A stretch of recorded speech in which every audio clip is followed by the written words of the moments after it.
সবাই কেমন আছেন? আমি আলহামদুলিল্লাহ আল্লাহ তাআলার মেহেরবানিতে ভালো আছি। আল্লাহ তাআলার রহমত কামনা করি, আপনাদের কাছে দোয়া চাই আল্লাহ তাআলা যেন গোলামের জবান দিয়ে কিছু বলার তৌফিক দেয়। সবাই বলে আমিন।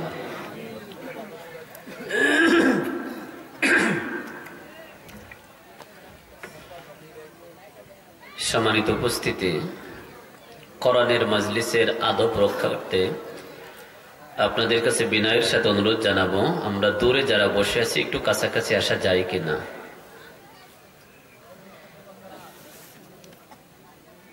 একটু সুবহানাল্লাহ বলার মতো তো লোক দুই একজন লাগে কি লাগে না? আর দূরেতে সুবহানাল্লাহ বললে তো আমরা আসলে বুঝতেও পারবো না। আসুন একটু কাছাকাছি বসি, অল্প সময় আলোচনা করব। কর্তৃপক্ষের সাথে চুক্তি হয়েছে 10টা পর্যন্ত। 10টা পর্যন্ত যাবে কিনা তাও জানি না। আল্লাহ তাআলা যেন সে পর্যন্ত তৌফিক দেয়।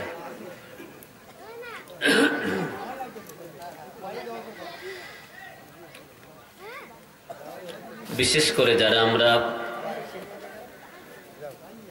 বাজারের দিকে আছি, দোকানে আছি, তারা যদি একটু মেহেরবানি করে সামনে আগায় আসে তাহলে ভালো হয়।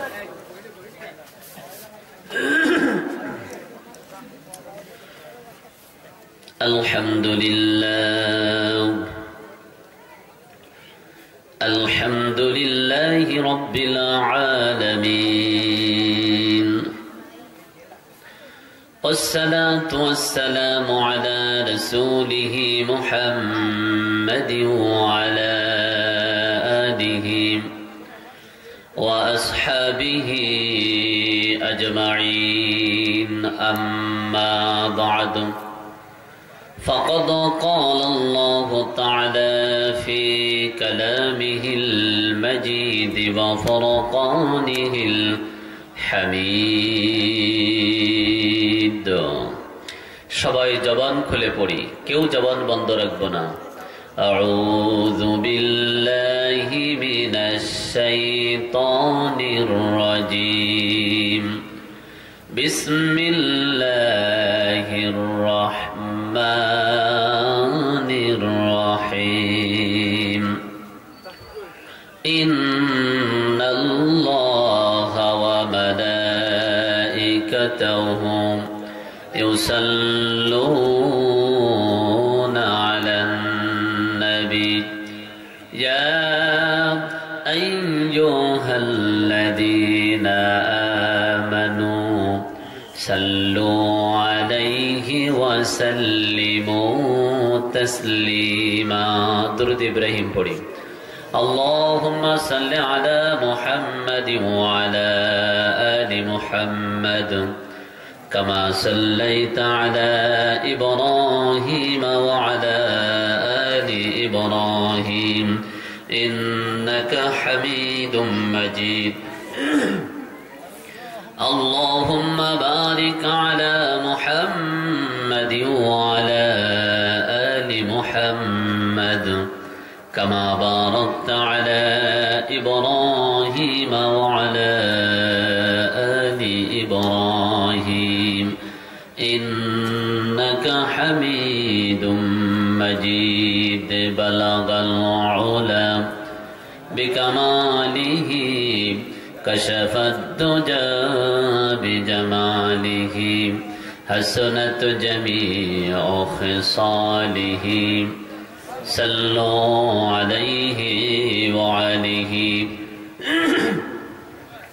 इश्कों के महबूब खुदा जिस दिल में हासिल नहीं, लाखों मुमिन हो मगर ईमान में कामिल नहीं। बलगल उला बिकमालिही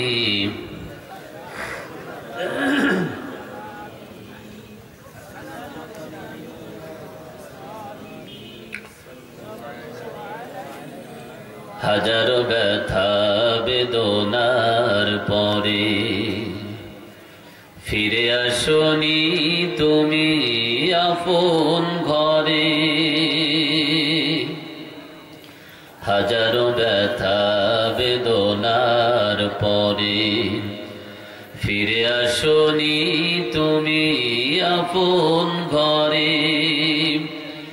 দিনের আলো তুমি ছড়িয়ে দিতে,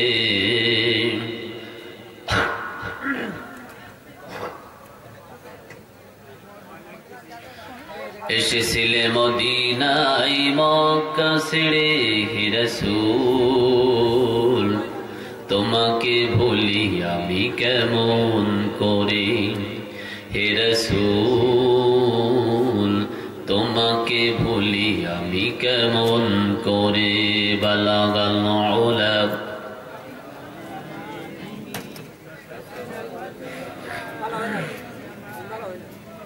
হাসনাত জামিউ খিসালিহি। একটু জিকির করি লা ইলাহা ইল্লাল্লাহ, লা ইলাহা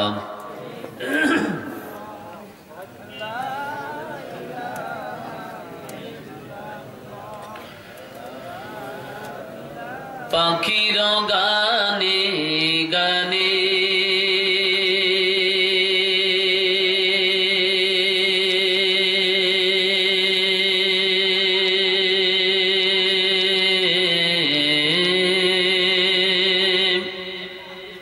হাওয়ার তানে তানে ওই নামেরই সুর শোনা যায়, ওলে পাগল পারা, ওলে পাগল পারা। নেই কেউ নেই আল্লাহ ছাড়া, লা ইলাহা ইল্লাল্লাহ। জোরে লা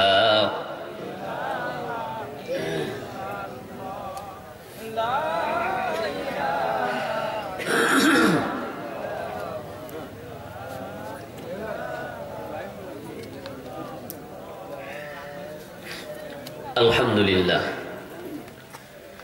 সমস্ত প্রশংসা সেই মহান আল্লাহ পাক রব্বুল আলামিনের জন্য, যে আল্লাহ পাক রব্বুল আলামিন বাউখল ঐতিহ্যবাহী ঈদগাহ ময়দানে আয়োজিত আজকের এই তাফসীরুল কোরআন মাহফিলের দুনিয়াবী সমস্ত কর্মজীবন থেকে ফারাক হয়ে এখানে বসবার মতো তৌফিক দিলেন। এই জন্য আল্লাহর শুকরিয়া আদায় করি, সবাই বলে আলহামদুলিল্লাহ।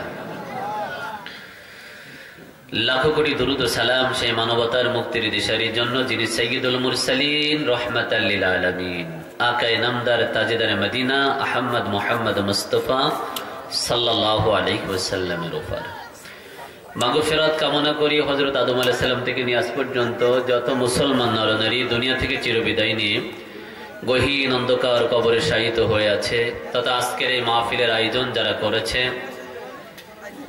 যে মায়ের সন্তানের আজকের এই মাহফিলের আয়োজন করেছে, তাদের পরিবার থেকে যারা চিরবিদায় নিয়েছে, আল্লাহ তাআলা তাদেরকে জান্নাতুল ফেরদাউসের অধিবাসী করুক, সবাই বলে আমিন।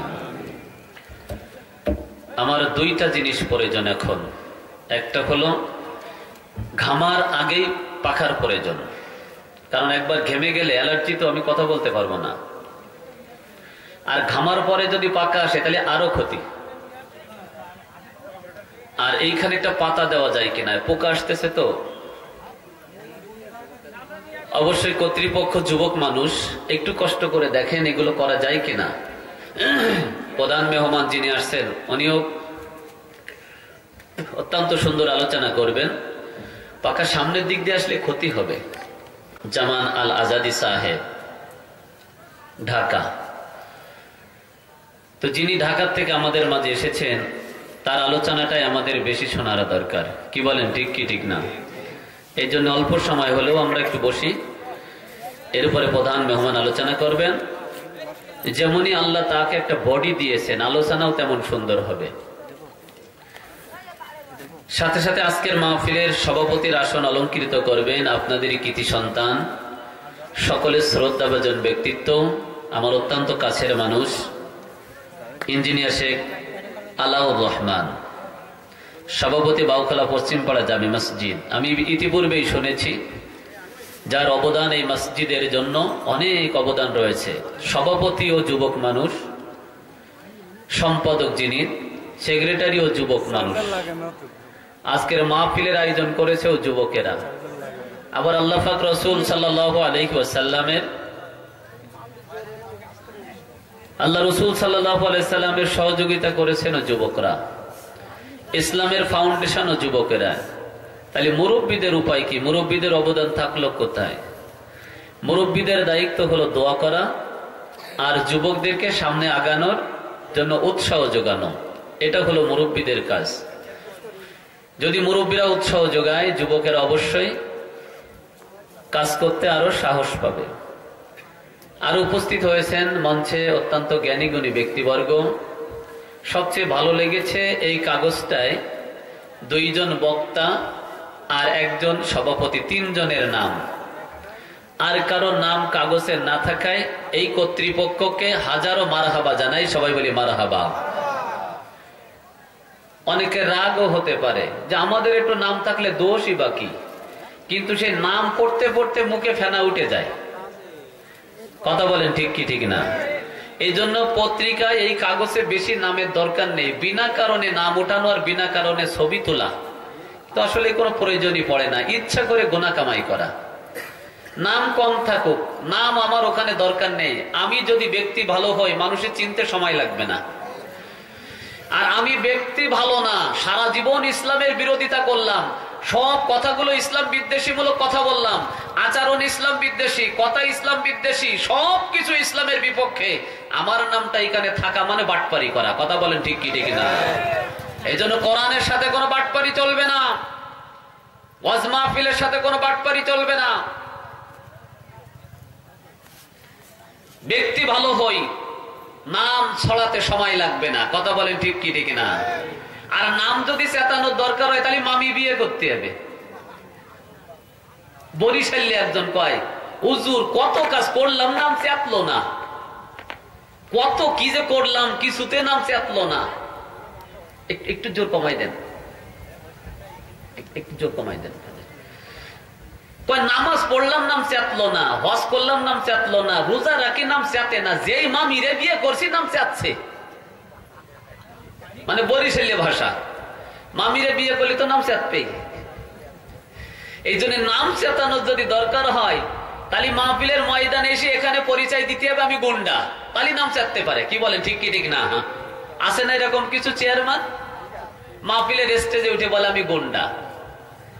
ওর আসলে উদ্দেশ্য ছিল নাম চেতানো, যে আমার নামটা চেতু, কিন্তু এমন চেতা চেতছে এখন সারা মাহফিল থেকে বিরাট একটা নেকির দোয়া পাচ্ছে না বদদুয়ার ঝুড়ি পাচ্ছে।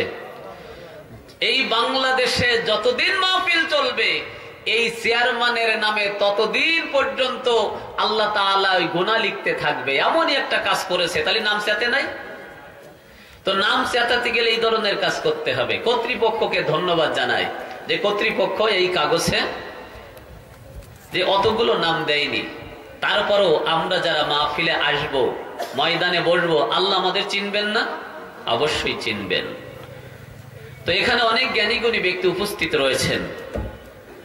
আল্লাহ তাআলা সকলকে আজকের মাহফিল নাজাতের জরিয়া হিসেবে কবুল করুক। সবাই বলে আমিন। আমার আল্লাহ পাক রব্বুল আলামিন মহাগ্রন্থ আল কোরআন নাজিল করে দিয়ে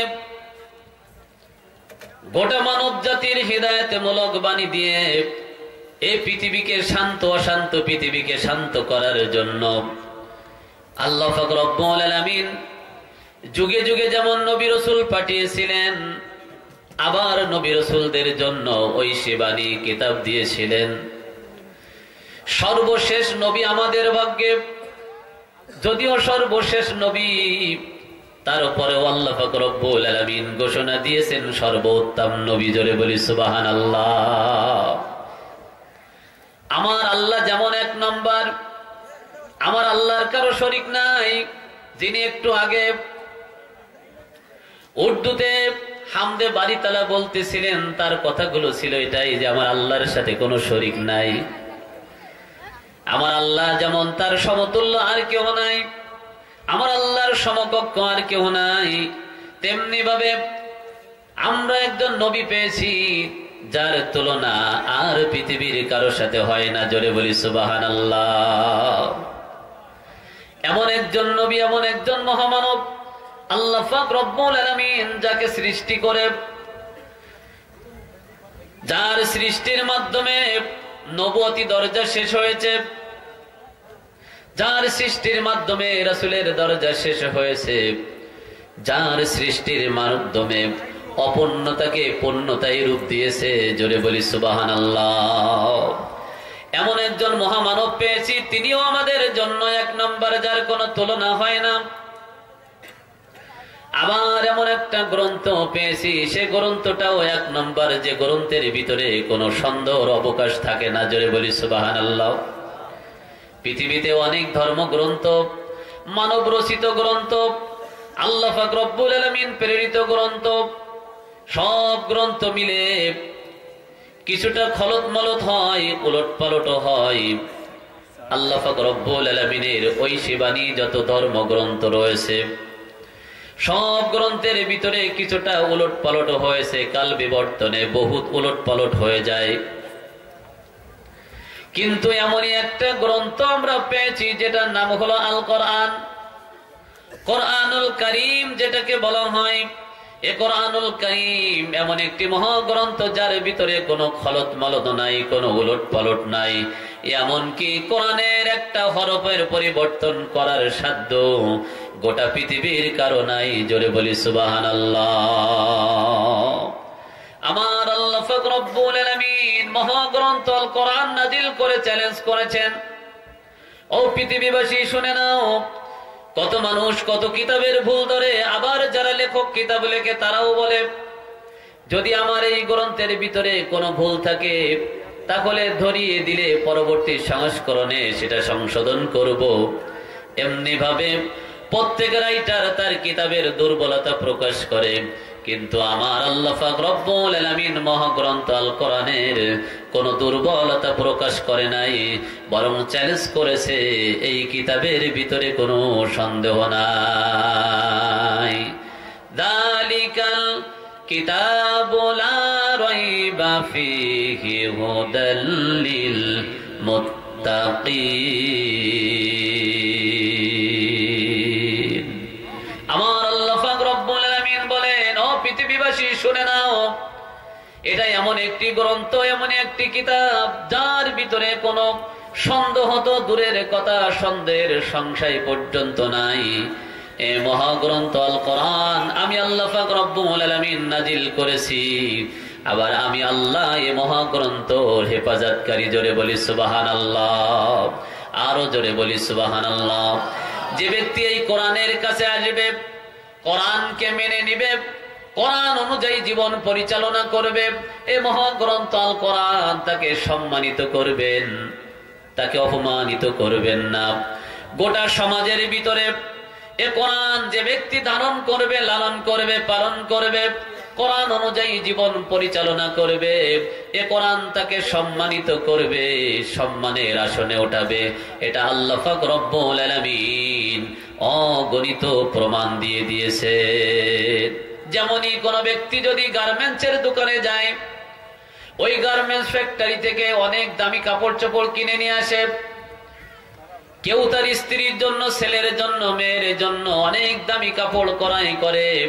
ক্রয় করার পর ওই কাপড় যদি এক সময় মাটিতে পড়ে থাকে, নষ্ট হয়ে যায়, ফেলে দেয়, অথবা কাউকে দিয়ে দেয়, অথবা ওই কাপড় পরা অবস্থায় কোনো সন্তান যদি পিশাব করে দেয়, এরপরও সেই কাপড়টা খুলে ফেলে দেয়, ওই কাপড়ের প্রতি তার মায়া থাকে না, যেহেতু সন্তান পেশাব করে দিয়েছে, ওই কাপড়ের চেয়ে সন্তানের মায়া মহব্বত বেশি। কথা বলেন ঠিক কি ঠিক না? তদ্রূপ ওই কাপড়টা যদি সামান্য 20 টাকা দামের একটা কাপড়, ওই কাপড়টা যদি শুধুমাত্র কোরআন শরীফের সাথে জড়ানোর জন্য রাখা হয় বা তৈরি করা হয়, আর ওই কাপড়টা যদি কোথাও ফেলানো থাকে, একটা মানুষ হাতে নিয়ে সাথে সাথে মুখের সাথে চুম্বন করে দেয়। একটু জোরে জোরে বলেন সুবহানাল্লাহ। ছোট একটা কাপড়, কোরআন রাখা হবে, কোরআনের সাথে পেঁচানো হবে। এই কাপড়টা যেখানে পায় সাথে সাথে মুখে চুম্বন করে, মুখের সাথে লাগায়, কারণ এটা কোরআনের সাথে তার একটা সম্পর্ক আছে। তদ্রূপ যদি কোনো কাঠ, একটা মানুষ ঘরের ভিতরে অনেক খাট পালঙ্গ দামি জিনিস তৈরি করে, আসবাবপত্র তৈরি করে, লক্ষ টাকা দামেরও খাট পালঙ্গ রয়েছে, ওই পালঙ্গর সাথে কত মানুষের পা দলাদলি হয়, কত মানুষ চলাফেরা করে। আবার ওই খাট পালঙ্গর পরে কত সন্তান পিশাব করে দেয়। আবার ওই খাট পালঙ্গ এক সময় নষ্ট হয়ে যাবে, ফেলে দেবে, তার কোনো মহব্বত তার ভিতরে লাগে না। কিন্তু সামান্য দুইটা তক্তা যখন একত্রিত করে কোরআন রাখার মতো এমনই একটা কাঠ তৈরি হয়ে যায়, ওই কাঠের সম্মান সমস্ত মুমিনের দিলের ভিতরে বেড়ে যায়। কথা বলেন ঠিক কি ঠিক না? এমন সম্মান বেড়ে যায়। এই কাঠটা যদি আমি এখন নিচে ফেলাই দেই, অবশ্যই এখানে যত মানুষ আছে সবাই আফসোস করবে। কথা বলেন ঠিক কি ঠিক না? শুধু আফসোস নাই, কাঠটা তুলে নিয়ে বুকে চুম্বন করার জন্য সবাই দাঁড়িয়ে যাবে। কিন্তু ওই একটা খাট পালঙ্গ যদি লক্ষ টাকার হয়, ওটা যদি কেউ ফেলে দেয়, গুণ লাগে, নষ্ট হয়ে যায়, ফেলে দিবে, তার প্রতি অতটা মায়া লাগবে না। এই কাঠটার সম্মান বেড়ে গেল কোরআনের কারণে। একটা কাপড়ের সম্মান বাড়ে কোরআনের কারণে। ওই কোরআনকে যারা ভালোবাসবে, মহব্বত করবে, আল্লাহ তাআলা তাকেও সম্মান বৃদ্ধি করে দিবেন। একটু জোরে জোরে বলি সুবহানাল্লাহ। কেমন সম্মান বাড়ে? আমার নবী, বিশ্ব নবী সাল্লাল্লাহু আলাইহি ওয়াসাল্লামের সাহাবী হযরতে আবু বকর, হযরতে ওমর, হযরতে উসমান, হযরতে আলী যখন আমার নবীর মুখে কোরআনের বাণী শুনলেন, কোরআন শুনে যখন আস্তে আস্তে করে কোরআনের বাণী পাওয়ার পর মানুষ যখন ইসলামের দিকে ধাবিত হয়, আবু জেহেল, উতবা, শাইবা, ওয়ালিদ ইবনে মুগিরা দারুন নাদওয়ায়ে বৈঠক করে তারা সিদ্ধান্ত নিল কোরআনকে মুছে দিতে হবে, কোরআন বন্ধ করে দিতে হবে। আমার নবী, বিশ্ব নবীর জবানের কোরআন মুছে দেওয়ার জন্য আমার নবীকে তারা পাগল বলেছে, আমার নবীকে তারা মাতাল বলেছে, আমার নবীকে তারা অসহায় বলেছে, অনেকে অনেক কিছু বলে আমার নবীকে কষ্ট দিতে চেয়েছে, মুছে দিতে চেয়েছে। অথচ আল্লাহ পাক রব্বুল আলামিন আমার নবীর সম্মান এত বৃদ্ধি করেছেন, যারা নবীকে মুছে দিতে চেয়েছিল তারাই ডিলেট হয়ে গিয়েছে। জোরে বলি সুবহানাল্লাহ। ওই আল্লাহ পাক রব্বুল আলামিন আমার নবীর সম্মান মর্যাদা এত বৃদ্ধি করেছেন, এত বৃদ্ধি করেছেন, আমার নবীর কাছে গোটা পৃথিবী হার মেনে গিয়েছে। জোরে বলি সুবহানাল্লাহ, আরো জোরে বলি সুবহানাল্লাহ। আমার নবী, বিশ্ব নবী, গোটা পৃথিবীর ভিতরে এক নম্বরে আমার নবী। এটা শুধু মুসলমানদের কথা নাই, এটা শুধু আমাদের এই বাউখোলাবাসীর কথা নয়, গোটা বিশ্ব স্বীকার করে নিয়েছে। নাস্তিক মুরতাদ যারা ছিল আমার নবীর সময়ও, যারা জানের দুশমন ছিল, আমার নবীকে হত্যার পরিকল্পনা করেছে, তারাও স্বীকার করে নিয়েছে মুহাম্মদ হলো এক নম্বর, মুহাম্মাদের সাথে আর কারো তুলনা হয় না। একটু জোরে জোরে বলি সুবহানাল্লাহ, আরো জোরে বলি সুবহানাল্লাহ। আর রোশের বুকে লেখা ও মধুর নাম, তামাম আলম কুল জানাই সালাম, ব্যতীত মানবতা খুঁজে ফেরে হাই, হে রাসূল নবীজি তোমায়, হে রাসূল নবীজি তোমায় আমি কোরআনের সুর মাঝে শুনেছি যে নাম, আজানের সুর মাঝেও শুনেছি ও নাম। জোরে বলি আল্লাহু আকবার। আমার নবী এমন একজন নবী, ওই আবু জেহেল, নাস্তিক, মুরতাদ, উতবা, শাইবা আমার নবীকে মুছে দিতে পারে নাই। আমার নবী এমনই একটা সময় আল্লাহ পাক রব্বুল আলামিন আমার নবীর মর্যাদা বৃদ্ধি করার জন্য, এই যে আমরা যে মাসে উপনীত হয়েছি, এই মাসটাকে আরবিতে বলা হয় রজব মাস। এই মাসে আমার নবীকে আল্লাহ পাক রব্বুল আলামিন একটা ট্রেনিং এর ব্যবস্থা করলেন, যে ট্রেনিং এর মাধ্যমে গোটা পৃথিবীর ভিতরে আমার নবীর শ্রেষ্ঠত্ব দান করলেন। জোরে বলি সুবহানাল্লাহ, আরো জোরে বলি সুবহানাল্লাহ। আমার নবীর জাগতিকভাবে সবচেয়ে বেশি প্রিয় ছিল স্ত্রী খাদিজা। আমার নবী বিশ্ব নবী সাল্লাল্লাহু আলাইহি ওয়াসাল্লামকে জাগতিকভাবে বেশি ভালোবেসেছেন, সহযোগিতা করেছেন চাচা আবু তালিব। একদিকে চাচা আবু তালিব আর একদিকে হলো খাদিজা, দুইজন ব্যক্তি জাগতিকভাবে আমার নবীকে বেশি মহব্বত করেছেন, ভালোবেসেছেন। এই দুইজন ব্যক্তির কাছে বিভিন্নভাবে প্রস্তাব আসে। আবু তালিবের কাছে প্রস্তাব আসলো, ও আবু তালিব, তুমি তো কুরাইশ বংশের নেতা, কিন্তু তোমার বাড়িতে ইসলাম ঢুকেছে কি করে? আবু তালিব, তোমার কাছে আমরা জানিয়ে দিতে চাই, তোমার ভাতিজা মুহাম্মদ ছিল ইয়াতীম, তার কেউ ছিল না। জন্মের পূর্বে তার পিতা মারা গেল, জন্মের 6 বছরে মা মারা গেল, তারপরে তোমার পিতা এবং তুমি তাকে লালন পালন করে বড় করেছো। আজকে আমাদের প্রস্তাব হলো, তোমার ভাতিজা মুহাম্মদকে তার মিশন বন্ধ করতে বলো। যদি এই মিশন বন্ধ না করে অবশ্যই আমরা তার উচিত শিক্ষা দিব। এইভাবে যখন আবু তালিবের কাছে প্রস্তাব আসলো, আবু তালিব আমার নবীকে ডাক দিয়ে বলে, ভাতিজা শোনো, কুরাইশ বংশের লোকেরা আমার কাছে এসে তোমার বিরুদ্ধে অনেক সমালোচনা করে গেল। আমার নবী মুহাম্মদ বলতেছে, চাচা তারা কি বলতে চায়? বলল, তাদের উদ্দেশ্য হলো তুমি তোমার মিশনকে বন্ধ করবে, তোমার মিশন তুমি বন্ধ করবে। এক আল্লাহর কথা বলা যাবে না, কোরআনের দাওয়াত প্রচার প্রসার করা যাবে না। তুমি যদিও কিছু করতে চাও সেটা তুমি একা একা করবে, মানুষদেরকে তোমার দিকে আহ্বান করতে পারবে না। প্রথম পর্যায়ে তারা এভাবে যখন প্রস্তাব রাখলো, আমার নবী চ্যালেঞ্জ ছুড়ে দিলেন, চাচাজান, ও চাচাজান শুনে নাও, আল্লাহ পাক রব্বুল আলামিন আমাকে যে দায়িত্ব দিয়েছে আমি সে দায়িত্ব পালন করব, যেহেতু তিনি আমার রব, তিনি আমার সব। জোরে বলি সুবহানাল্লাহ।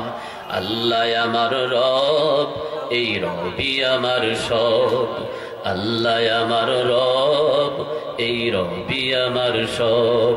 দমে দমে তনু মনে তারি অনুভব, দমে দমে তনু মনে তারি অনুভব। কথা বলেন ঠিক কি ঠিক না?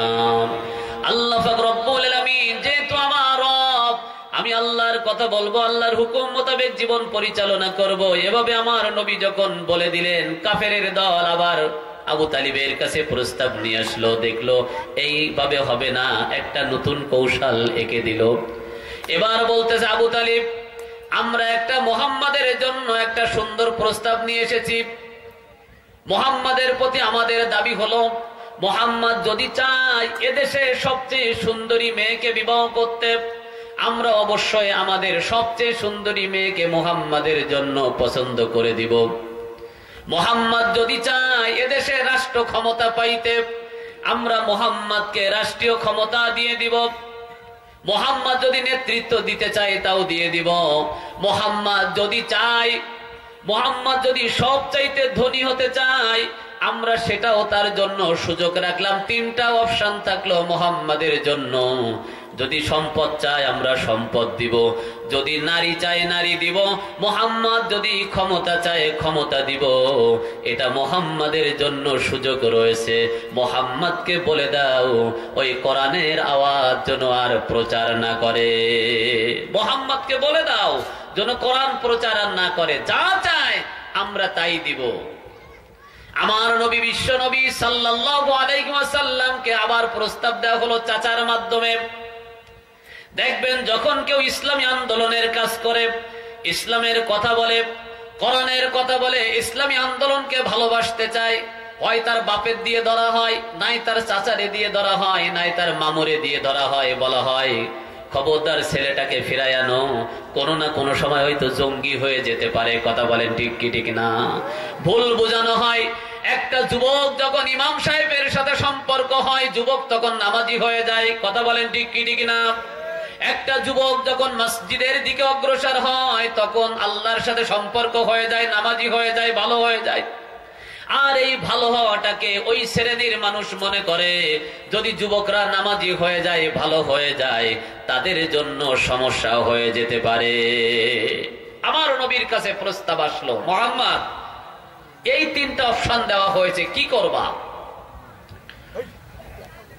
আমার নবী ডাক দিয়ে বললেন, ও চাচা শুনে নেন, তারা যদি আমার ডান হাতে চন্দ্র আর বাম হাতে সূর্য এনে দেয়, আমি যে আল্লাহর দাওয়াতি মিশন শুরু করেছি, কোরআনের দাওয়াত, এক আল্লাহর আহ্বান থেকে চুল পরিমাণ আমি পিছাবো না। জোরে বলি সুবহানাল্লাহ, আরো জোরে বলি সুবহানাল্লাহ। ও চাচা শুনে নাও, তারা যদি আমার ডান হাতে সূর্য আর বাম হাতে চন্দ্র এনে দেয়, এক আল্লাহর গোলামি থেকে এক চুল পরিমাণ, কদম পরিমাণ পিছাবো না। সুবহানাল্লাহ, কেমন নবী আমার! আবার আরেকটা মিশন চালু হয়ে গেল।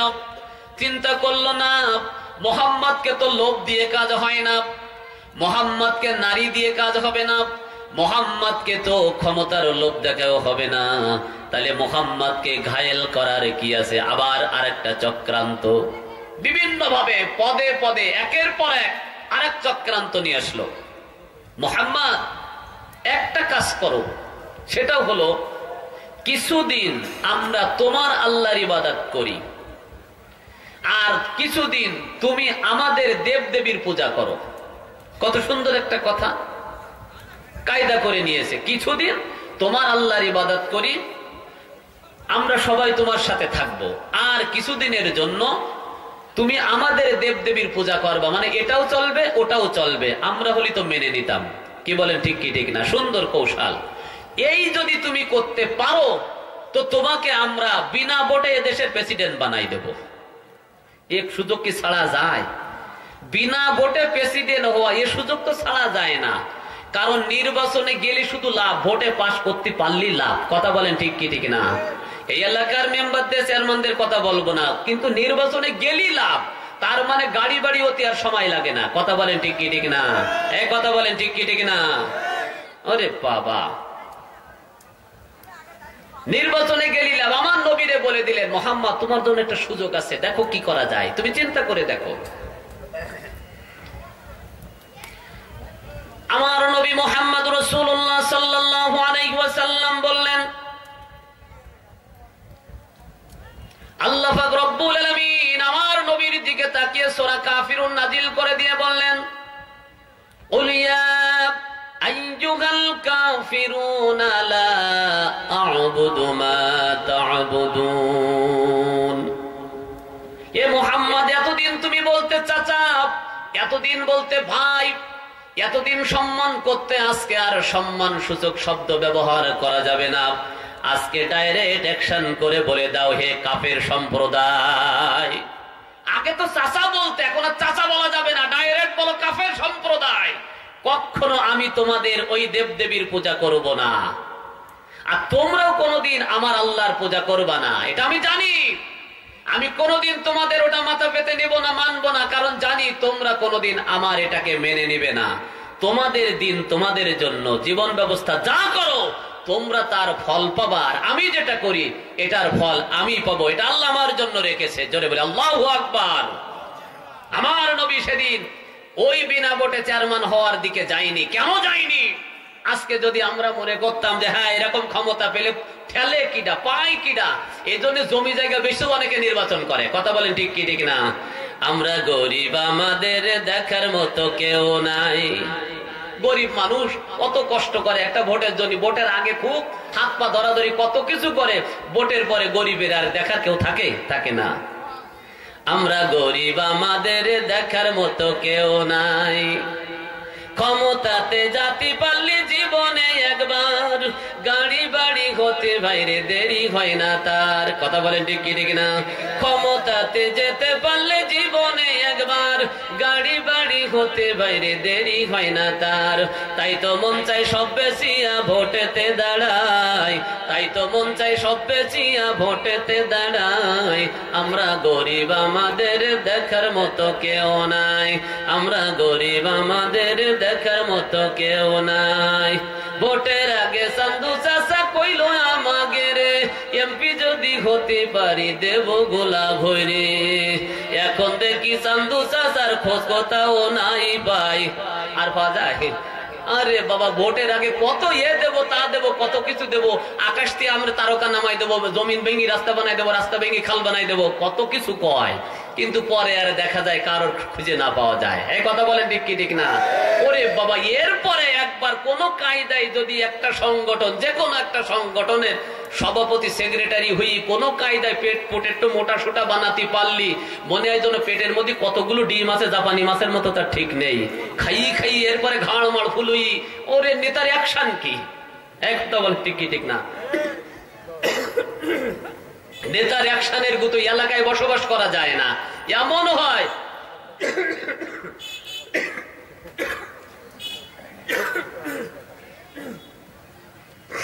একটু জিকির করি, লা ইলাহা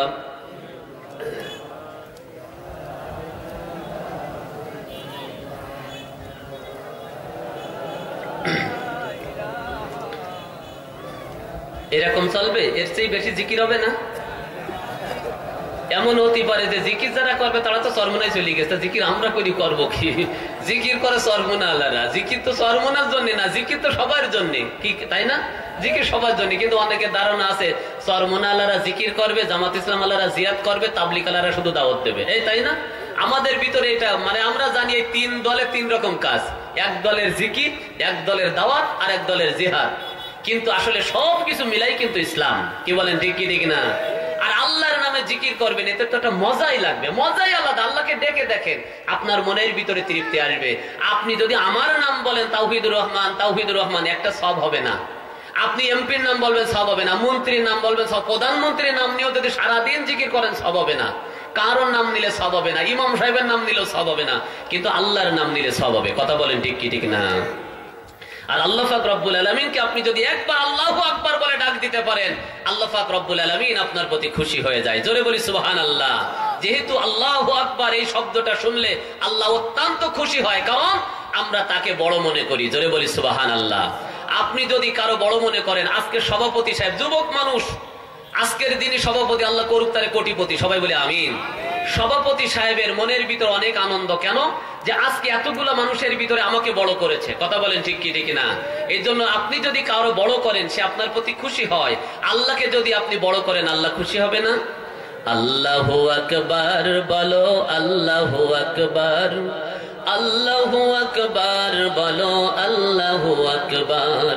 ও মধুর নামটি নিলে হৃদয় হাসে, ও মধুর নামে সুখ নেমে আসে, ও নামের তুলনা মেলে না, মেলে না, ও নামের তুলনা হবে না, হবে না, তুলনা নাই, নাই, নাই।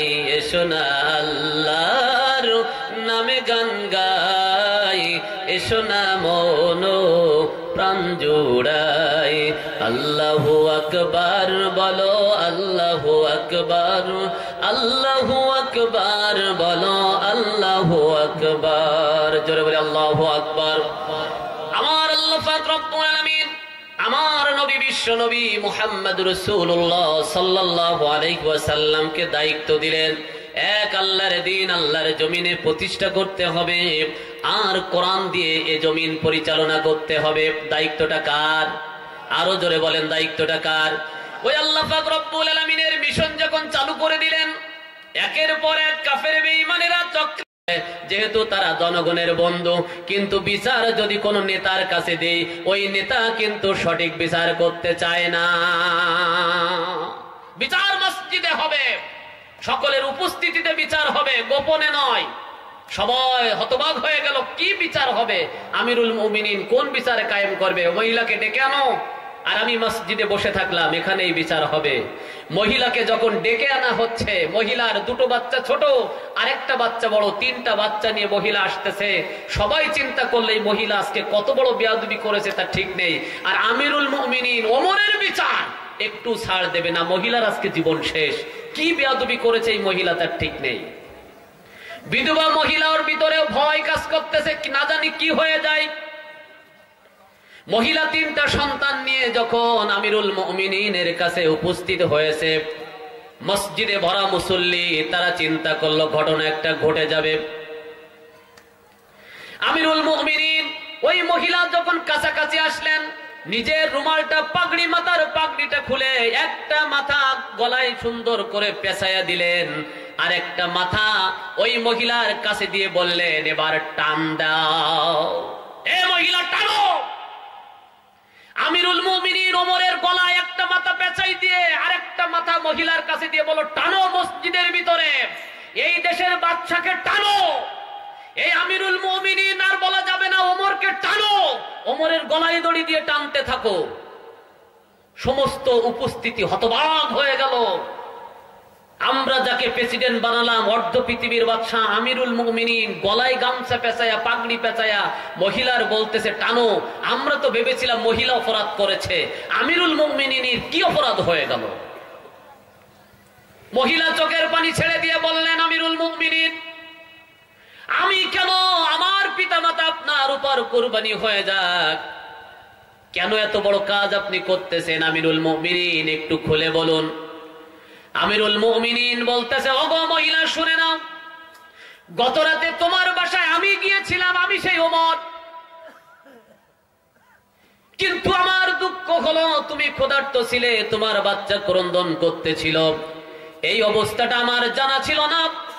আর ওই অবস্থায় যদি তোমরা মারা যেতে, অসহায় অবস্থায় কিয়ামতের ময়দানে আমাকে আসামি করে সমস্ত কিয়ামতের ময়দানটা আমাকে গলায় শিকল দিয়ে টেনে বেড়ানো হতো। জোরে বলি নাউজুবিল্লাহ, আরো জোরে বলি নাউজুবিল্লাহ, আরো জোরে বলি নাউজুবিল্লাহ। কেমন শাসক ছিলেন ওমর, আর আমরা শাসক হয়েছি কেমন?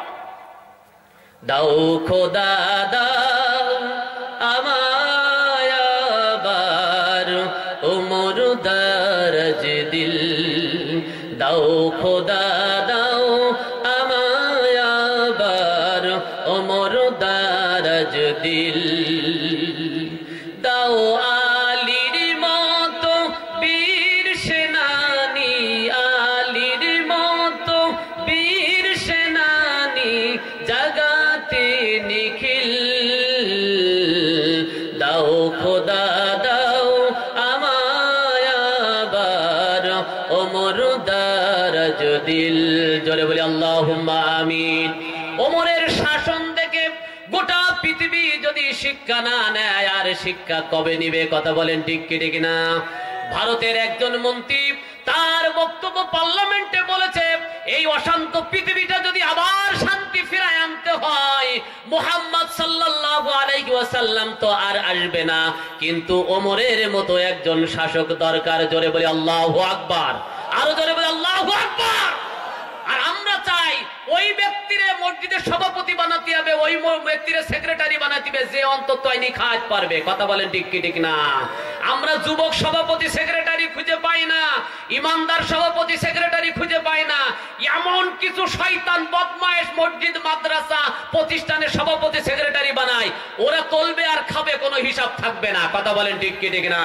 মসজিদের সভাপতি তো তারাই হবে যারা নামাজ পড়ে, মসজিদের সেক্রেটারি তো তারাই হবে এই যুবকদের মতো যারা নামাজ পড়ে, যারা দিনের কথা বলে, যাদের ভিতরে দিনের বুঝ আছে। কেন আজকে তাদের সভাপতি সেক্রেটারি বানানো হলো? আসলে ঈমান কিন্তু আল্লাহর প্রতি নেই, আছে তাদের প্রতি। কথা বলেন ঠিক কি ঠিক না? এজন্য সভাপতি সেক্রেটারি যদি ভালো হয়, অবশ্যই মসজিদে উন্নতি হবে। হবে কি হবে না? নেতা যদি ভালো হয়, অবশ্যই তালি প্রজারা ভালো হয়ে যাবে। কথা বলেন ঠিক কি ঠিক না? এজন্য আমাদের উচিত, আসো এখনো ভালো হও, ভালো মানুষ তৈরি করো। সমাজে যদি ভালো মানুষ আমরা তৈরি না করি, তৈরি করে দেবে কে? আল্লাহ কি ওখান থেকে পাঠাই দিয়ে বলবে যে ফেরেশতা পাঠাই দিলাম, এবার এটাকে মেনে নাও? তা বলবেন না। আল্লাহ পাক রব্বুল আলামিনের পাঠানোর দরজা শেষ, এখন তোমাকে বুঝে নিতে হবে তুমি কার মাধ্যমে আল্লাহকে পাবে। কথা বলেন ঠিক কি ঠিক না? আল্লাহর পরিচয় যার মাধ্যমে পাবে তার সাথে বন্ধু বানাও, তার সাথে সম্পর্ক বানাও। তোমার বাড়ির পাশে যদি মসজিদ থাকে, মসজিদের সাথে সম্পর্ক করো, সময় দিয়ে, শ্রম দিয়ে, অর্থ দিয়ে। কিন্তু দুঃখের বিষয় হলেও সত্য, আজকে আমাদের মসজিদে সম্পর্ক নাই। যখনই আজান হয় ওইখান থেকে জোরে হেঁটে যায়, আজান শুনি জোরে হেঁটে যায়, হুজুর যদি দেই ফেলে তাহলে তো নামাজ না পড়লে বেকায়দায় পড়তে বেনে, এই জন্য ওইখান থেকে জোরে হাঁটে, তো হুজুর যেন দেখতে না পায়, হুজুরের সামনে যেন না পড়ি। অথচ উচিত ছিল যুবক মসজিদে যাও, ইমামের সাথে সম্পর্ক করো, আলেমদের সাথে সম্পর্ক করো, মুয়াজ্জিনের সাথে সম্পর্ক করো, আল্লাহ পাক রব্বুল আলামিন তোমার সাথে সম্পর্ক করবে। জোরে বলি সুবহানাল্লাহ, আরো জোরে বলি সুবহানাল্লাহ। তোমার তো উচিত ছিল, তুমি মসজিদে কিছু দিতে পারোনি, তুমি একটু সময় দাও, অথবা সময় দিতে পারোনি কিছু অর্থ দাও, তুমি তাও পারোনি মসজিদের জন্য দোয়ায় বসে যাও। যদি মসজিদের জন্য আল্লাহর কাছে দোয়া করো, আল্লাহ তাআলা ওই ঘরটাকে কবুল করে নেবেন, সাথে তোমাকেও কবুল করবেন। কথা বলেন ঠিক কি ঠিক না? এজন্য মসজিদের সাথে সম্পর্ক করার দরকার আছে না নাই? আছে না নাই? তোমার সম্পর্ক হয়েছে বান্ধবীর সাথে, এমন সম্পর্ক করেছো দান করতে পারো না, দানের টাকাটাও পর্যন্ত বান্ধবীর নামে বাজেট করে রেখেছো। গত বছর ফুল দিছি, আরেকবার দেবো হুজুর, আরো কিছু ইচ্ছা ছিল একটা 3 পিস কিনে দেবো বান্ধবী, তাও পারিনি, ওইটি কেবল বাকি আছে। জোরে বলি নাউজুবিল্লাহ। এমন যুবক আছে না নাই? আছে না নাই? ওরে যুবক, জীবনে সব বরবাদ, যা করেছো সব ভুয়া, যা ব্যয় করেছো তাও লস, এমন লস। কারণ ওই নারী সমাজ তোমাকে ধোঁকা দিয়ে একবার বিবাহ যারা করেছে তারাও বিপদে, আর যারা এখনো বিবাহ করিনো যুবক, তোমরাও কিন্তু বিপদের হাত থেকে বাঁচতে পারবা না। কারণ তোমাদের এখন বিপদ হলো সারা জায়গায়, আর যারা বিবাহ করেছে তাদের বিপদ হলো এক জায়গায়। স্ত্রী যদি দিনদার হয়, মুত্তাকি ফরেজগার হয়, তাহলে তোমাকে দানের প্রতি উৎসাহ করবে, ভালো বানানোর চেষ্টা করবে, তোমাকে নামাজের আদেশ করবে, নামাজ পড়ার জন্য তোমাকে পানি গরম করে দেবে, শীতের সময় পানি গরম করে দেবে। শীত তাতে কি হয়েছে, ওঠো নামাজ পড়ে নাও, স্বামী স্ত্রী নামাজি হয়ে যাবে। আর স্ত্রী যদি দিনদার না হয়, শুধু কবে আনো আর দাও, আনো আর দাও, আনো আর দাও, কোনতে আনবে কি করবে ওটা দেখার বিষয় নেই। কথা বলেন ঠিক কি ঠিক না? আর যারা বিবাহ এখনো করিনি, এরা তো ছত্রভঙ্গ, কোন দিক ঠিক করবে এখনো ব্রেন ঠিক করে পারিনি, যে কোনটারে ধরবো আর কোনটারে ছাড়বো। ওরাও কিন্তু তোমার মতো হয়ে যাবে যুবক। ওই সাদা চামড়া দেখে আর ওই সুন্দর চেহারা দেখে পাগল হয়েও না। ও তোমার কাছ থেকে হিজাব কিনবে, উন্না কিনবে, পোশাক কিনবে, আবার আরেকজনের কাছে যে আরেক সেট নেবে, ওখান থেকে আরেকজনের কাছে যে আরেক সেট নেবে। ওরা বলো সেই যা, শুধু মিষ্টি কথা কবে আর মোবাইলে একটু তোমাকে ছবিটা দেখাই দেবে, আর তুমি পাগল হয়ে শুধু ফ্ল্যাক্সিটার জন্য পাগল হয়ে যাবা, শুধু পাগল হয়ে যাবা। তোমার শুধু ছবি দেখাবে ইমুতে, ওই ইমুতে ছবি দেখাই তোমার পাগল করবে, তুমি তার পিছনে চলে যাবা। এমন যুবক আছে না নাই? আছে না নাই? ওরে যুবক, সারাদিন পড়ি মোবাইল টেপে, সারাদিন মোবাইল, কোনো কাজ নেই, 1 বিঘেত মোবাইল নিয়ে একটা শুধু টিপতি থাকবে, টিপতি থাকবে। ওই মোবাইল টিপতি টিপতি হাত অবশ হয়ে যায়, ও তাও টেপে। আর ওর ভিতরে গরিব মেয়ে যদি দুটো একটা পায়, তাহলে সেইগুলো শুধু নাইক মারে, শুধু নাইক দে সেইগুলো, আর ওইগুলো নিচে ভূ কায়দা করি লেখে। যুবক, জীবনটা ধ্বংস করো না, আসো, ফিরে আসো, ফিরে আসো। ও মা ও বোন, এখনো তোমরা তৈরি হও। তোমাদের মেয়েগুলো রাস্তায় যেভাবে বের করতেছো, আমার যুবকগুলো ধরে রাখবো কি করে? দোষ তো আমার যুবকদের না, দোষ হলো ওইরা। ওরা যদি রাস্তায় এই কায়দায় না আসতো, তাহলে যুবকগুলো এত খারাপ হতো না, এত খারাপ হতো না। এই 10টা যুবক এই রাস্তা দিয়ে হাঁটবে, ওরা একটাও কিন্তু খারাপ হবে না। ওরা এই রাস্তায় সারাদিন হাঁটলেও ওদের সমস্যা হবে না। কিন্তু যখনই একটা সুরুষি রূপসী ওরে কায়দা করি আইসি, ওই কায়দা করি আপনার পাশ দিয়ে চলে যাবে, আর একটুকুন বাতাস যদি গায়ে লাগে, তখন কবে কি গেল রে, কি গেল? ওর তখন মাথায় আর কাজ করে না, কয় কি গেল? তো গেল কিটা? গেল তো ওই কটকটি আর পাখি। তা ও আসি তোমার সামনে মারবে এক ঝাঁকি, তখন তোমার সাইকেলতে লাভ দিয়ে খানায় পড়ি বলতেবেন এ কি? আর কি কায়দার পোশাক এখন ওরা ধরে এনেছে। ও মা ও বোন শুনে নাও, ও যুবকেরা, ও পিতারা শোনো, 2-1 মিনিট কথা বলে আলোচনা শেষ করে দেই। সমাজ হয়ে যাচ্ছে নষ্ট, এই জন্য কথাগুলো বলার চেষ্টা করি স্পষ্ট, বাস্তব কথা বলার চেষ্টা করব। আজকে তোমার মেয়েটা তুমি যেভাবে বের করতেছো, তুমি মা হয়ে, তুমি পিতা হয়ে তোমার লজ্জা থাকা উচিত ছিল যে আমার মেয়েটা এই বেয়াদব ভাবে আমি কি করে রাস্তায় বের করি। অনেকে বলে হুজুর, মেয়েটা বড় আবদার করি একটা জিন্সের প্যান্ট চাইছে, তোমার কাছে আর কিছু চাইতে পারিনি, তোমার কাছে জিন্সের প্যান্ট চাইছে, তোমারও জিন বানাই ফেলবে কবরে যেই বড় নিঃছোটে। কি কায়দার প্যান্ট? এমন কায়দায় আগে এক সময় সুস পড়তো, সুস, এই পাইপ, এখন পাইপ স্যালো মেশিনের পাইপ, ও যদি পড়তো তাও অন্তত সমাজটা ভালো থাকতো। যে না, ছোট্ট একটা পরিবার হয়েছে, ছোট মানুষ, ও ইন্টার পড়ে, ও কলেজে যায়, ডিগ্রি পড়ে, তাও কয় ছোট মানুষ। ও 14 গোষ্ঠী ও বুঝ তাই পড়তো সুস, কিন্তু সে সুস বাদ দিয়ে এখন কিছুটা সভ্য সমাজে আইছে। এখন এই বড় একটা পরে, এই পরে কি পরে না, নাম দেশে পেলেজু। কি নাম দেশে? পেলেজু। এই বড় একটা, মানে দেখবেন যে একদম কায়দার একটা লুঙ্গি, তার মানে ও বাড়িরটাও পড়তে পারবে, ও পড়তে পারবে। মাঝখানে ছোট্ট এক জায়গায় সেলাই করি নেছে, এক একখান পা হলো এই কায়দার। বুড়ো বয়সেও যদি এই পরে, তো লজ্জা থাকা উচিত আছে কিনা? মাও পরে, মেয়েও পরে, নাম দিয়েছে পেলেজু। পেলে মানে খেলা, জু মানে চিড়িয়াখানা। ওই চিড়িয়াখানায় খেলা করবে, বাঘ সিংহ লড়াই করবে, তো ওই পরিয়ে নেছে সহজ পোশাক। এই নাউজুবিল্লাহ বলবেন না? ওরে বাবা, ওই পেলেজু পড়ি উনি দাঁড়ায় থাকে ব্রিজের পারে, আর একজন যুবক আসবে, উনি সেই গাড়িতে উঠি উনি পেলে খেলবে। বেশরম জাত, একটু লজ্জা থাকা উচিত ছিল। এটা ইসলামের পোশাক না, এটা মুসলমানের পোশাক না, এটা বেজাতিদের পোশাক। তোমাকে এই অনুসরণ অনুকরণ করায়া তোমাকে বেশ্যা বানাবে, তোমাকে ভালো বানাতে পারবে না। এই পোশাক কি করে একজন রুচিশীল মানুষ পরে? তার যদি লজ্জা থাকে, আল্লাহ রাসূল সাল্লাল্লাহু আলাইহি ওয়াসাল্লাম বলেন, আমি এই মেরাজে রাত্রে দেখলাম কিছু মহিলাকে আল্লাহ তাআলা আসমানে ঝুলাই রেখেছে। আমি জাহান্নামের ভিতরে দেখলাম ওদেরকে ঝুলানো অবস্থায়, কারণ তারা পোশাক পরার পরেও উলঙ্গ থাকতো। এই কারণে এই পোশাকগুলো আমাদের পরিহার করতে হবে। তুমি ওই পোশাক পরি যখন রাস্তা দিয়ে যাবা, তখন যুবকগুলো কি চোখ বুঝি থাকবে নাই? কারণ যুবকরা তো আল্লাহর ওলি না যে সবসময় চোখ বুঝি থাকবে। চোখ বুঝি থাকলে তো অ্যাক্সিডেন্ট হতে পারে। এই জন্য উচিত হলো, ও মা ও বোন, আজকে তোমরা শালীন হয়ে দাও, পরিবেশ ভালো হয়ে যাবে। তোমরা ভালোতে জগৎ ভালো হয়ে যাবে, যুবকরা ভালো তো এলাকা ভালো হয়ে যাবে। কথা বলেন ঠিক কি ঠিক না? আমার নবী, বিশ্ব নবী সাল্লাল্লাহু আলাইহি ওয়াসাল্লামের কাছে যুবকরা এসেছে ইসলামের জন্য। বাড়ি ছেড়েছে, ঘর ছেড়েছে, সম্পদ ছেড়েছে, সন্তান ছেড়েছে, বন্ধু ছেড়েছে, বান্ধবী ছেড়েছে, ইসলামের জন্য জীবন দিতে তৈরি হয়ে গিয়েছে। জোরে বলে আল্লাহু আকবার, আরো জোরে বলে আল্লাহু আকবার। ভাইরা আমার, ইসলাম যদি মানতে হয়, পরিপূর্ণ ইসলাম মেনে কবরে গেলে শান্তি আছে না নাই? শান্তি আছে না নাই? এখনো ওই পিতাদের তৈরি হওয়া উচিত, আমার মেয়েটাকে আর বেহায়া অবস্থায় বের করব না, আমার ছেলেটাকে এইভাবে বের করব না। মোবাইল একার হাতে দিয়ে 1 বিঘত লম্বা মোবাইল তোমার মেয়ের হাতে কি কাজে লাগে? তোমার মেয়ে কোথায় গেল এগুলো যদি খোঁজ নেওয়ার দরকার হয়, তাহলে আগের জামানায় তো মোবাইল ছিল না, মেয়ে ভালো হয়নি? অবশ্যই ভালো হয়েছে। এখন মোবাইল হয়েছে মিথ্যে কথার বাক্স। ও যাবে হলো ওই মোড়ের মাথায়, আর বলতে যে আমি স্যারের কাছে কোচিং করতেছি। থাকে এক জায়গায়, গল্প দেয় আর এক জায়গায়। লজ্জা থাকা উচিত মুসলমান, তোমার অবশ্যই লজ্জা থাকা উচিত। তোমার মেয়েটা কোন অবস্থায় যাইতেছে, স্ত্রী কোন অবস্থায় যাইতেছে, আল্লাহ তাআলা বুঝদান করুক। সবাই বলে আমিন।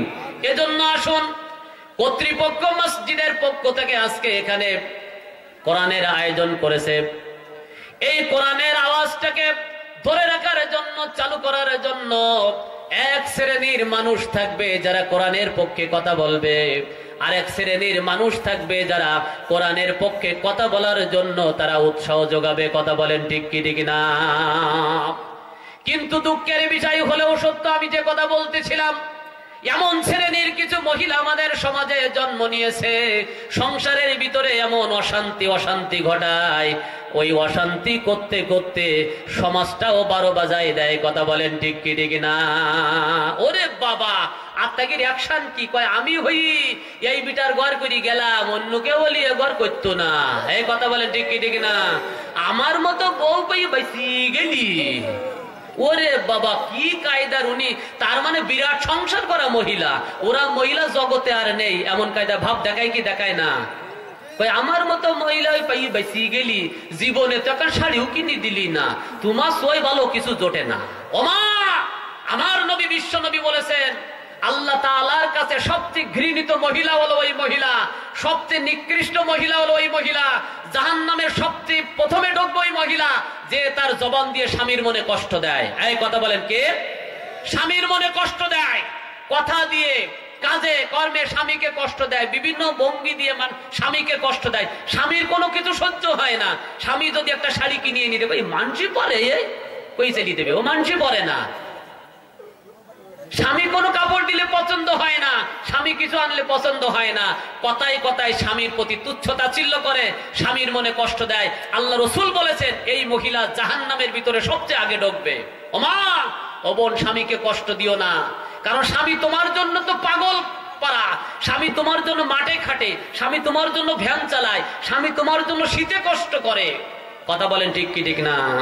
স্বামী তোমার যেমনই হোক ঘৃণা করো না, স্বামী তোমার যেমনই হোক ঘৃণা করো না, স্বামীর খেদমতে তোমার জান্নাত ঠিকানা, স্বামীর খেদমতে তোমার জান্নাত ঠিকানা। কথা বলেন ঠিক কি ঠিক না? আবার অনেক মহিলা আছে, ওরে আমার বিটা পাগল, আমার বিটা কিছু বোঝে না, তার মানে সব সময় চেষ্টা করে স্বামীরে কি করে ডাউন দেওয়া যায়। আর আমরা কিছু পুরুষও সেরকম হয়েছি, ওই স্বামীর মানে স্ত্রীর কথা মতো চলি ফিরি, উঠা বসা, বাজার করতে যাবো তাও মহিলা যা কবে তাই। এই কথা বলেন ঠিক কি ঠিক না? ওর সাথে সাথে যাবে, তার মানে পুরুষের দায়িত্ব পিছনে বাচ্চাটা ধরে গুড়গুড় করবে, আর উনি দোকানদারের সাথে একটু কুতা কাকুই করবে, এইটি দাও এইটি দাও এইটি দাও। তার মানে পুরুষ হয়ে গেছে গাড়ল, আর ওই মেয়ে হয়েছে মোড়ল। এই কথা বলেন ঠিক কি ঠিক না? তার মানে ওরা হয়েছে রাজমিস্ত্রি আর আমরা জুগাড়ি। ও জাত এসেই নিচি নামাজ জাগা নেই, বউ নিয়ে বাজার করতে যাও কেন? লজ্জা থাকা উচিত। কথা বলেন ঠিক কি ঠিক না?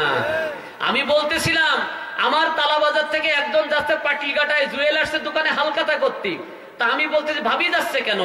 ও ভাবি তখন তাড়াতাড়ি করছে, হুজুর আমি যাতেছি টাকা কমাতি, কারণ ওই দোকানদার যা টাকা পাবে তাও আমি ও লোক গেলি কম নেবে না, আমি গেলি কম নেবে। এ বেশরম জাত আছে না নাই দুটোটা দুনিয়া? কই আমি গেলি কম নেবে না, আমার বিটার কাছ থেকে কম নেবে না। জানোয়ার, তোমার কি পাওয়ার আছে তাহলে না, তাহলে তোমার কাছে কম নেবে কেন? আবার আমার বিটা বোঝে না, পাগল। আমি বলি তোমার বিটা বোঝে না তাই তোমার কিছু বলে না। ও যদি হয়তো চালাক, তোমার দিনে 14 বার দিত তালাক, তোমার ওই কলার ওয়াই যাই করতে তো বিলাক, আর নাই এলাকার ওই ফাইজলুবি সাইলিবিলির সাথে মারতে তো ফেলাক। এই কথা বলেন ঠিক কি ঠিক না? বিটা কিছু বোঝে না। তুমি মেলা কিছু বোঝো, তাহলে নির্বাচনে দাঁড়াও। এই কষ্ট পাচ্ছেন আপনারা? সমাজ নষ্ট হয়ে যাচ্ছে। কথা বলেন ঠিক কি ঠিক না? আপনি দান করবেন, মসজিদে দান করবেন, মাদ্রাসায় দান করবেন, তার আগে একখান কান পড়া দিয়ে দেবে। আর দাও অমুক তারিখে বলো আমার আব্বা আসতে চাইজ, আমার মা আসতে চাইজ, বলো একটা বাজার করা খরচ আছে, বলো মনে রেখো। ও আমার মা বোনেরা, তোমাদের বিরুদ্ধে আর কিছু বলবো না, কারণ তোমরাই দেশের সরকার, তোমাদের মতো মানুষ আমাদের দরকার। আবার তোমরাই হলো স্পিকার, আবার বাড়িতে দুটো ভাত খাবো সেখানেও রান্না তরকার। যদি তোমাকে বিরুদ্ধে কিছু বলি আর রান্না না তরকারি, তখন আমরা বেকায়দায় পড়ে যাব। মা ও বোন শুনে নাও, আজকের থেকে ভালো হওয়ার চেষ্টা করো। মহিলারা ওয়াজ মাহফিলে বেশি যায়, এই কথা বলেন ঠিক কি ঠিক না? মহিলারা ওয়াজ মাহফিলে বেশি যায়, কিন্তু একটা আমলও তাদের ভিতরে তৈরি হয় না। যদি একটা মাহফিল থেকে একটা আমল করতো, 10টা মাহফিলে 10টা আমল হয়ে যেত। কথা বলেন ঠিক কি ঠিক না? একটা আমল নাও, এক মাহফিল থেকে একটা নাও, তাহলে তোমার ওই একটা আমলের বিনিময়ে একদিন 10 মাহফিলে 10টা আমল হয়ে যাবে। তুমি মাহফিলও শুনবা, আবার স্বামীরে বাটন দিবা, তোমার মাহফিল শোনার দরকার কি? এই কথা বলেন ঠিক কি ঠিক না? তুমি মাহফিলও শুনবা, আবার এই হিজাব শুধু এই পর্যন্ত পড়বা, আর কানের দুল বাইর করা, নাকেল ফুলবার, হাতের রুলিটাও বাইর করা, তোমার এই মাহফিল শোনার দরকারটা কি? তোমার এই বোরকা পরি লাভটা কি? বোরকা পরি যদি রুলি বাইরে থাকে, বোরকা পরি কানের দুল বাইরে থাকবে, তোমার এই বোরকা পরার দরকারটা কি? তুমি সাজবা স্বামীর সামনে সাজো, যা করবা স্বামীর সামনে করো, তা না। উনি তোলা শাড়ি কেন, ওই যেখান বাজারে যাবে ওইখানে একটু যত্ন করি পরি বাজারে যায়, আর স্বামীর সামনে যখন করবে তখন শিড়া সায়া শিড়া ব্লাউজ। ওরে বাবা, কি সংসারে গাইন টানতেছি তুমি, সংসারে গাইন টানতে চাও। অথচ আল্লাহ রসুল বলেছে একজন স্ত্রী সুন্দর করে সাজবে তার স্বামীর সামনে, স্বামীকে পাগল করে তুলবে, স্বামী আর অন্য মহিলার দিকে তাকাবে না। তুমি সেটা পারো না, তুমি পারো উল্টো। আল্লাহ তোমাদের বুঝ দান করুক, সবাই বলে আমিন। ও মা ও বোন যারা আছো শুনে নাও, আজকের থেকে তৈরি হয়ে যাও। শ্বশুর শাশুড়ি থাকলে খেদমত করো। এ যুবক শুনে নাও, আব্বা মা বেঁচে থাকলে খেদমত করো, তোমার ভাগ্য খুলে যাবে। আল্লাহ আসমান থেকে তোমার জন্য রহমত নাজিল করবে। বুড়ো মানুষ মোটে চলতে পারে না, দুটো ভাত খুলে নিয়ে একটা বুড়ো মানুষ তার কাছে পৌঁছাই দাও, বুড়ো খাবে আর তোমার জন্য দোয়া করবে, তোমার শ্বশুর তোমার জন্য দোয়া করবে। শাশুড়ির ভাত খুলে দাও, শাশুড়ি দোয়া করবে, একটু পান কেটে দাও, দোয়া করবে। তুমি সেটা করতে পারো না, এখনো শাশুড়ির কষ্ট দাও, এখনো শ্বশুরের কষ্ট দাও। তোমার কপালে কি আছে, তুমি আগে শ্বশুর শাশুড়ি হও, তারপর বুঝতে পারবা। এই কথা বলেন ঠিক কি ঠিক না? ভাইরা আমার, আসুন আলোচনা শেষ করে দেব এখনই। যদি আপনারা মেহেরবানি করেন আজকের এই কোরআনের আওয়াজ এখানে দিয়ে আপনারা কি খুশি না বেজার? খুশি না বেজার? কারা খুশি একটু তাকবীরে ধ্বনি দেই। আল্লাহু আকবার, নারায়ে তাকবীর, নারায়ে তাকবীর। মাশাআল্লাহ, এই আওয়াজ থাকবে তো? এই আওয়াজ নিয়ে যতক্ষণ আছি ততক্ষণ থাকবো। ভাইরা আমার, যদি এই আওয়াজ আমরা চালু রাখতে পারি অবশ্যই আল্লাহর রহমত আসবে। আসবে কি আসবে না? আসুন, মসজিদের জন্য, কোরআনের জন্য, ইসলামের জন্য সাহাবীরা জীবন দিয়েছে, সময় দিয়েছে, অর্থ দিয়েছে। আপনারা কিছু দিতে পারবেন না? আপনাদের পরে জুলুম করা হবে না যে এই দেওয়া লাগবে নইলে গদি ছাড়তে